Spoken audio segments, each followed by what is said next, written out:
સમગ્ર ગુજરાતમાં મતદાર યાદીની ખાસ સઘન સુધારણા ઝુંબેશ હાથ ધરવામાં આવી છે। આ ઝુંબેશમાં ગણતરીનો તબક્કો 4 ડિસેમ્બરથી સુધી ચાલવાનો છે। ભારતના ચૂંટણી પંચના માર્ગદર્શન તથા મુખ્ય નિર્વાચન અધિકારીની આગેવાનીમાં સીઈઓ કચેરીની સમગ્ર ટીમ તમામ જિલ્લાઓના ચૂંટણી અધિકારી અને સ્ટાફ સાથે સંકલન સાધીને સમગ્ર પ્રક્રિયાને વેગવાન બનાવવા માટે કાર્યરત છે। 2025ની મતદાર યાદીમાં નોંધાયેલા 5 કરોડથી વધુ મતદારોને ગણતરી ફોર્મનું વિતરણ કરી દેવામાં આવ્યું છે।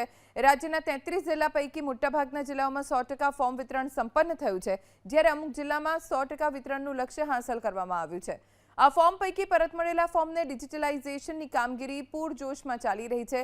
કામગીરીમાં 89.28% ગણતરી ફોર્મના ડિજિટાઇઝેશન સાથે ડાંગ જિલ્લો મોખરે છે, જ્યારે અન્ય જિલ્લાઓમાં પણ કામગીરી પ્રગતિમાં છે। ગણતરી દરમિયાન રાજ્યભરમાં 13.1 લાખથી વધુ અવસાન પામેલા મતદારો મતદાર યાદીમાં સામેલ હતા, જ્યારે 2.44 લાખથી વધુ મતદારો તેમના સરનામે ગેરહાજર હતા।